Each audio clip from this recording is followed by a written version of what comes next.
these are what I would describe as barriers to savings for vulnerable Americans. One would be just the basic barrier that a lot of families don't have generational wealth that gets passed on to children. And often that's the result of historic discrimination. But it could also be because of the financial circumstances of prior generations. So that's certainly one barrier for families. Another barrier is caregiving responsibilities, which is not just affecting millions of Americans, it's affecting tens and tens and tens of millions of Americans who have to leave their job to care for a loved one. They do it out of an act of love, and we don't give them very much help in doing that work. They leave the labor market, and that places not only financial, but other stress on them.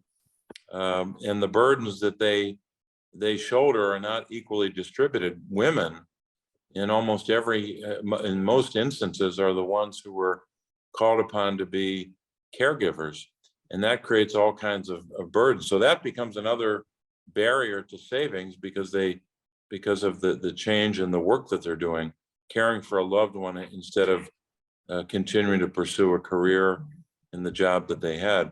And finally, the last barrier is among the worst, and that's government policy that punishes people for savings.